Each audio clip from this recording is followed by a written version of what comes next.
दूसरा पाठ लेकर उपस्थित हूँ संस्कृत कक्षा में।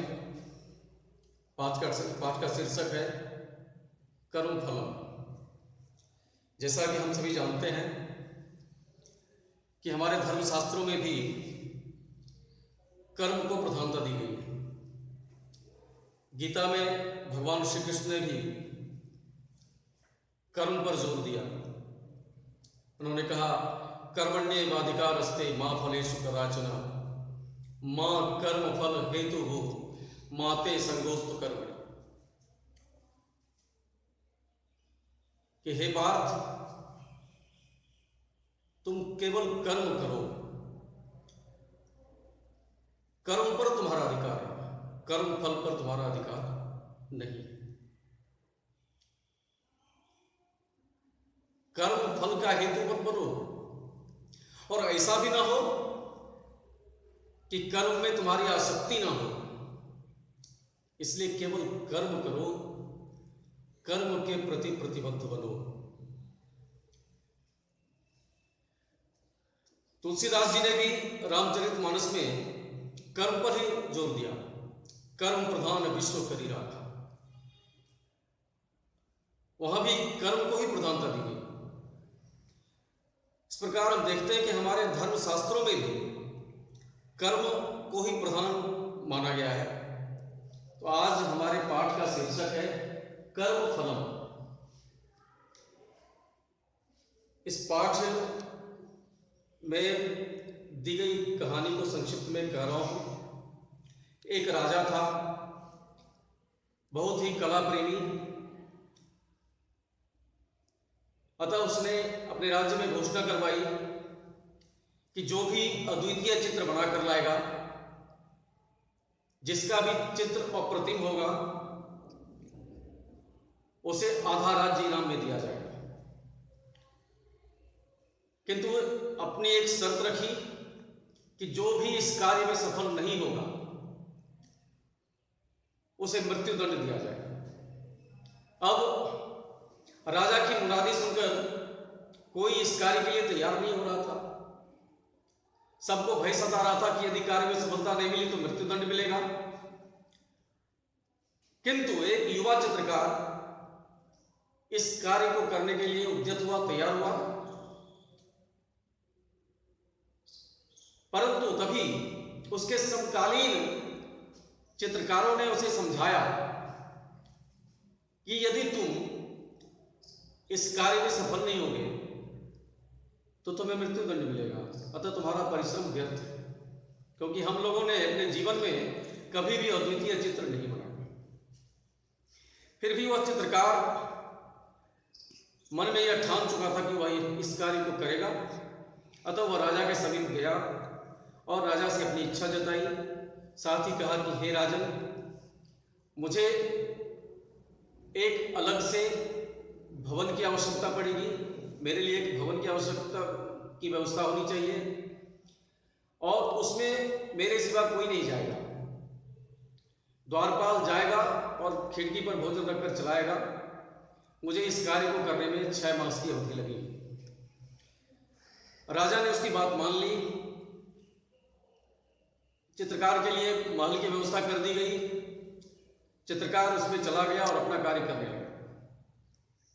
द्वारपाल रोज जाता, खिड़की पर भोजन रख के चला आता। इस तरह कई मास बीत गए। एक दिन पुनः चित्रकार द्वारपाल भोजन रखने के लिए, प्रातः भोजन रखने के लिए गया, भोजन रखकर आ गया।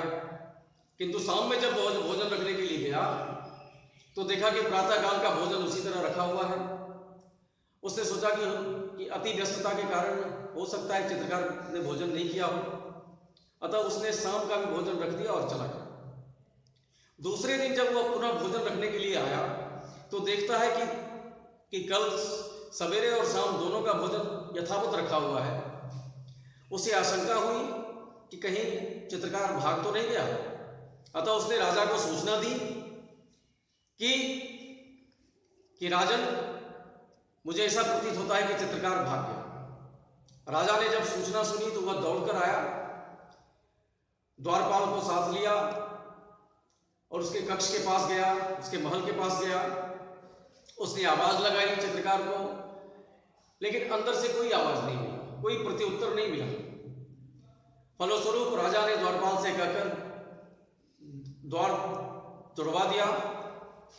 द्वार तोड़कर जब वह प्रवेश करता है तो अकस्मात किसी कमरे से दिव्य प्रकाश पुंज निकलता देखा उसे दिखाई दिया। वह उस कमरे की ओर बढ़ा तो देखा कि एक दीवार पर अप्रतिम, अति सुंदर, अद्वितीय चित्र अंकित है और चित्रकार उसी स्थान पर लेखनी लेकर बैठा हुआ है। वह धीरे धीरे चित्रकार के पास जाता है, उसके कंधे पे हाथ रखता है तो देखता है कि चित्रकार मरा पड़ा हुआ है, वह मृत है, वह मर चुका है। उसके आश्चर्य की सीमा नहीं होती है, किंतु यह स्पष्ट होता है कि हमें अपना सर्वश्रेष्ठ देने के लिए, अपना अद्वितीय कार्य करने के लिए अपना सब कुछ अर्पण करना पड़ता है। यहां तक कि मृत्यु को भी गले लगाना पड़ सकता है, तभी जाकर हम अपना कुछ अनोखा, अद्वितीय, अप्रतिम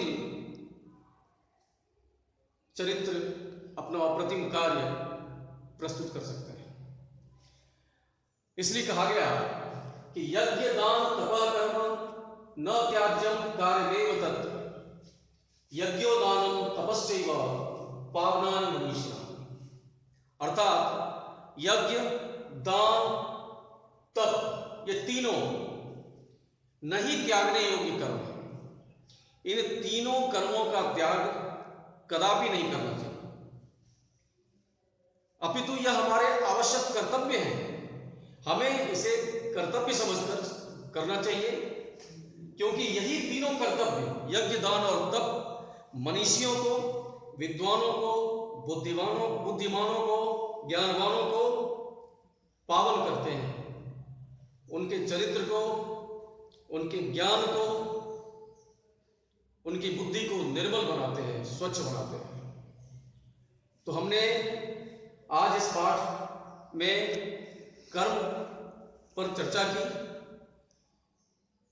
कि हमें निरंतर कर्म करना चाहिए ताकि हम भविष्य अपने जीवन में सफल हो सके और अपने लिए कुछ, अपने कार्य के द्वारा कुछ अद्वितीय चिन्ह छोड़ के जाए, ताकि वह लोगों की दृष्टि में आए। तो आज के पाठ में इतना ही। अगले पाठ में कुछ अन्य संदर्भों के साथ उपस्थित होऊंगा। तब तक के लिए धन्यवाद।